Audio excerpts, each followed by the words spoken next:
Hello, Teach Better family. My name is Katie Miglin, and I'm here with the amazing Sara Jessee. And we're going to talk today about some easy ways that you can assess students that are not just giving them a test and not using necessarily paper and pencil. So sit tight, and we'll be back in just about 30 seconds.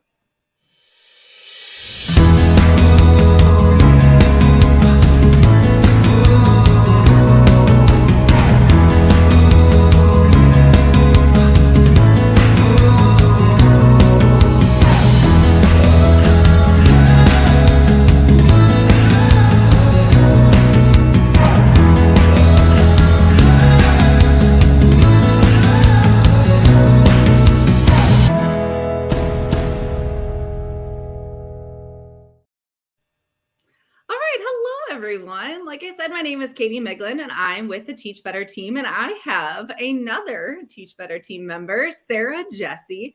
And today, our goal is to talk about assessing in a non traditional way and some ways that you can get some data from your students that doesn't involve a test or a quiz or some of those things we've all heard of.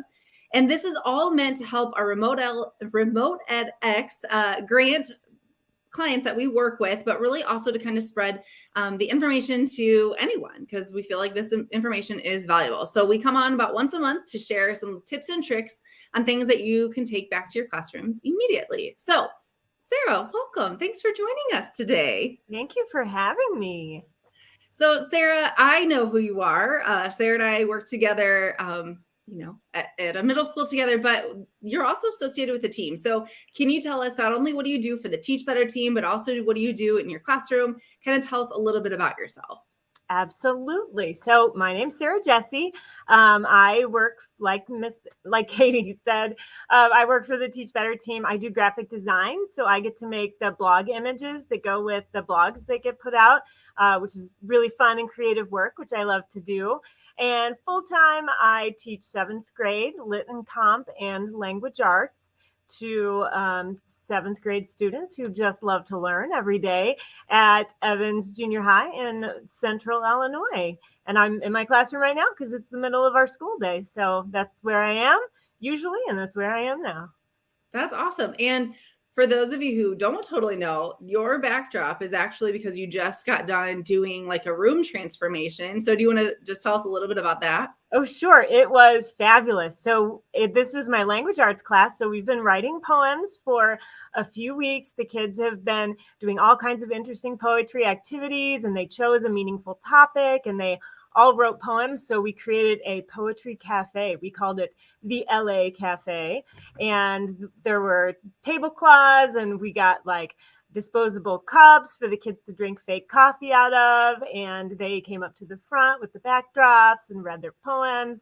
And I walked around like a dorky beatnik with a drum, banging on it and saying cat's pajamas and daddy-o. And they just had a great time. That is so fun. Well, it sounds like you kind of had a crazy Friday already, but we'll appreciate you taking a minute to kind of jump on here and talk about something that you and I talked about a lot as educators that when we, shared space in the building. So Sara and I actually worked together for a long, long time before we joined Teach Better. And Sara, you and I always were kind of non-traditional in how we wanted things to run. I felt like, perfect example of what you're doing today with the room transformation. And we kind of always collaborated, which is what I loved about our work relationship is that, it was like, I'm sick of doing this. And then we would just pitch an idea and one of us would be able to run with it. Mm-hmm. So when we decided to do this on assessing students, I felt like you had to be on here with me because it is something that we had talked about so many times. And just, we were so good at considering non-traditional ways because yes, we both use paper and pencil. We don't want you to take that away. We both know that there's a time and a place for a specific test that, needs to be given, but it's all the in-betweens, right? So when we're thinking of assessing students, we're not necessarily today going to talk about like summative assessments or those bigger tests that are, you've chunked a lot more information. We're really talking about ways you can test to see where students are at in their learning in those in-betweens where you're just kind of checking in with them. And so we're going to give 3 quick strategies that the idea is that someone could take and implement on Monday, right? Absolutely. Okay. So the first one that we kind of talked through was conferencing. And I know what I love about our conversation is that you taught reading and writing, and I taught math, and yet we both utilized conferencing. So, Mhm. Sarah, can you kind of share a little bit about what your lit circles were? Because that's where I felt like you used conferencing the most, Mhm. and kind of talk about what that conference looked like and what were you hoping to get out of it? Absolutely. When we do lit circles and lit and comp, and the kids are reading a book with a few other kids that were interested in the same thing, sitting together in a circle and just talking, like, hey, what's going on in your book? What are some interesting things that are happening? Tell me about this character. So the kids just live action talking about what they're reading. And you could do that independently with kids reading a book, or in that small group, which then like gets more kids assessed at a time, which we know Yeah. like saving time is the most important thing you can do. And then you can just see in real time, okay, this kid is, can give tons of examples from the text. This kid can analyze character. This student is talking about theme on a really deep level. And this kid seems confused about what book they're talking about. So Yeah. then you can touch base with an individual kid later based on what you see in the moment. You can like dismiss a few kids at a time and be like, you guys are great. You can head back to your seats. You two, I want to talk just a little bit longer. It can be Motion censored lights. It's okay. This is good. it can be so informal and low pressure that the kids don't feel like they're being tested. And Yeah. then I think you can get a little more authentic understanding from them sometimes if they don't feel that test pressure. It's just like, this is a quick, easy conference.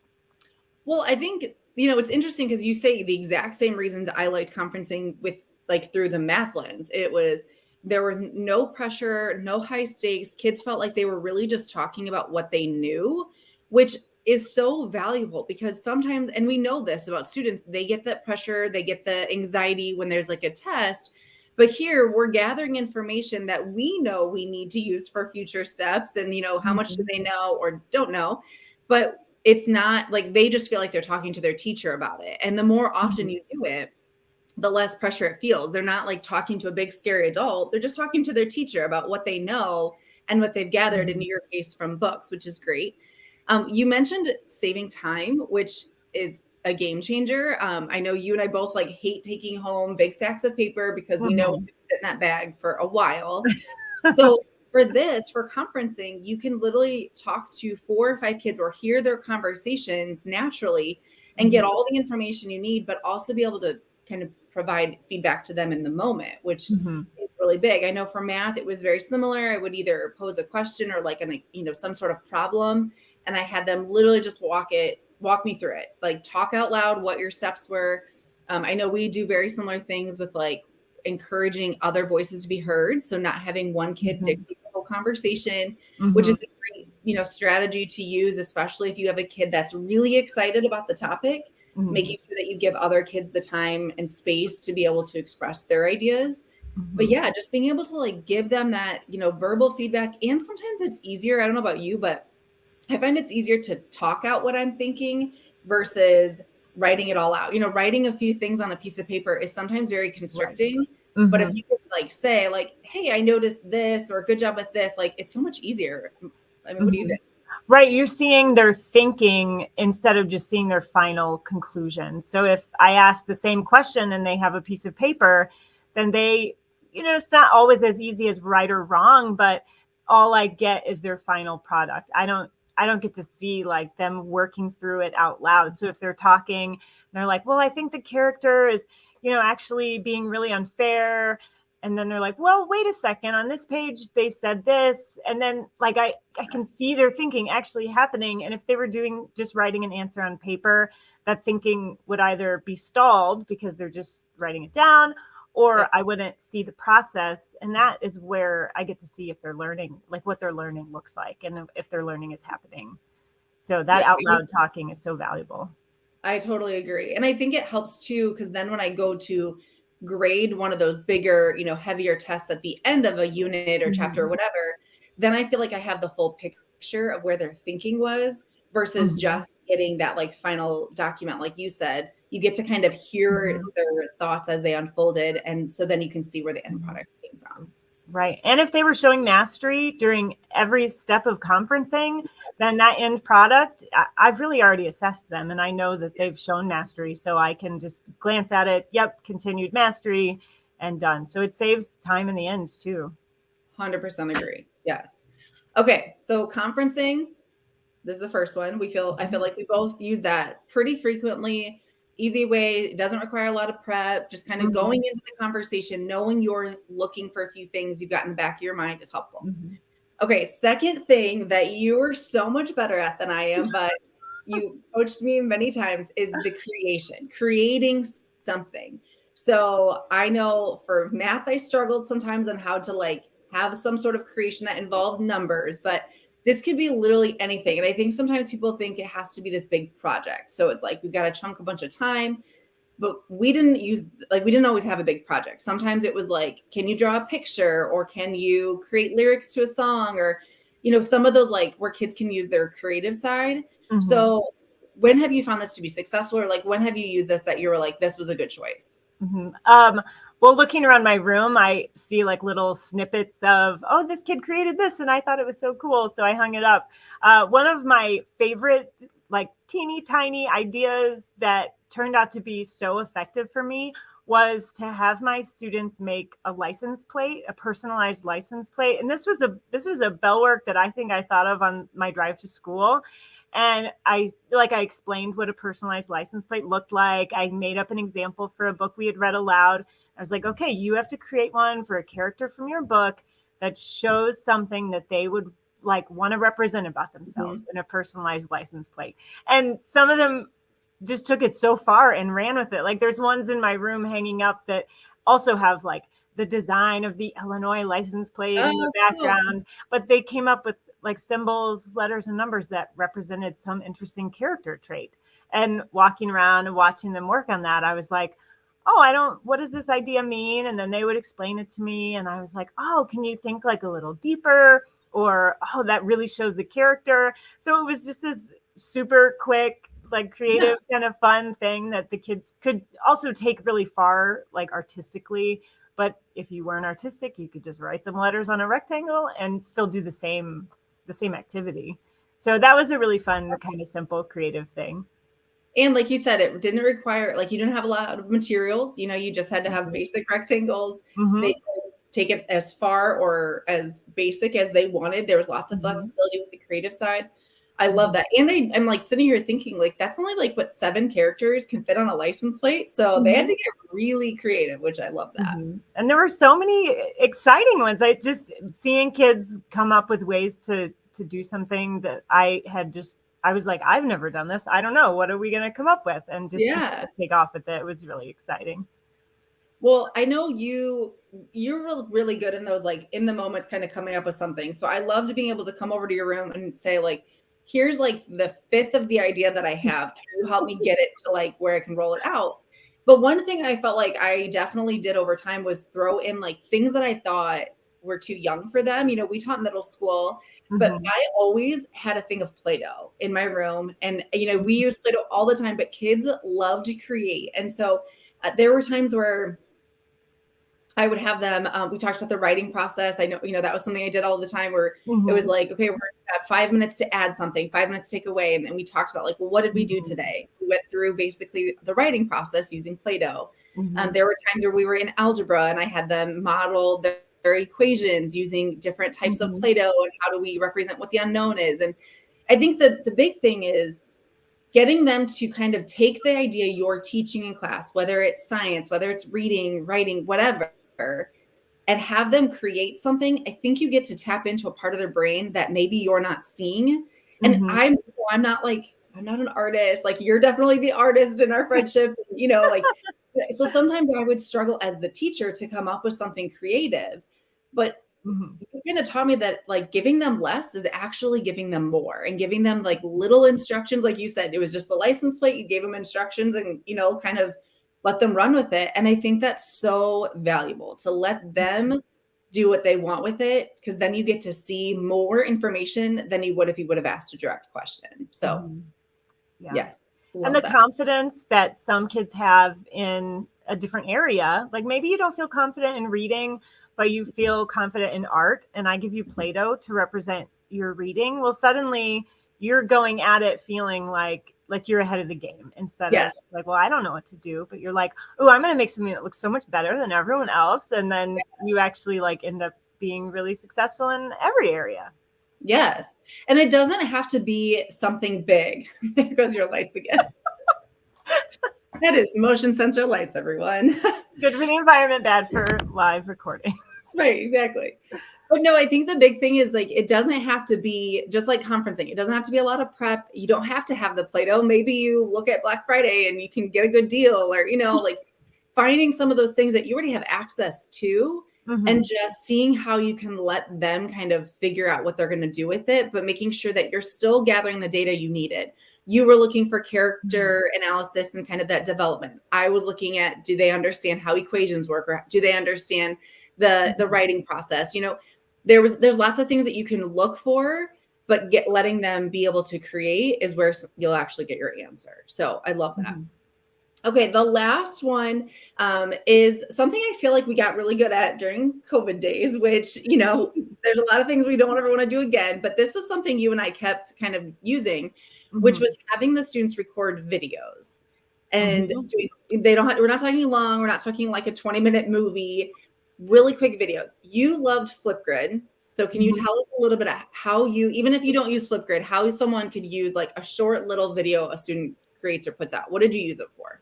Well, I used it just the other day for something. I had the students, they kind of built these towers to represent the different levels of thinking.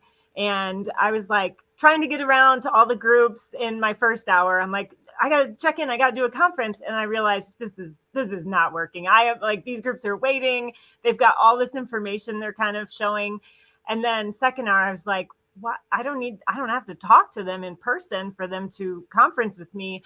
And I just made a quick Flipgrid directions. I was like, after you build your tower, make a 1-minute video with your group explaining why you ordered these pieces of evidence the way you did. And they were immediately engaged in doing that instead of waiting for me to come to their table. So they just made these quick videos. They stayed in the classroom. They didn't need props or scripts. It was, it was so impromptu, but right away, I think there's just something about being on screen that makes you feel like accountable, and you have to do your best and really be on task because it's watching you. And they just made these quick little videos to explain their thinking. And it was really easy. It was an easy way to assess and to get them like to think out loud. Well, in Flipgrid too, if you're not familiar with that program, it is free. It's easy to use. I mean, we feel like it's pretty user friendly. But what I specifically liked about it is not only could the students record a quick video, I could record a quick video back to them.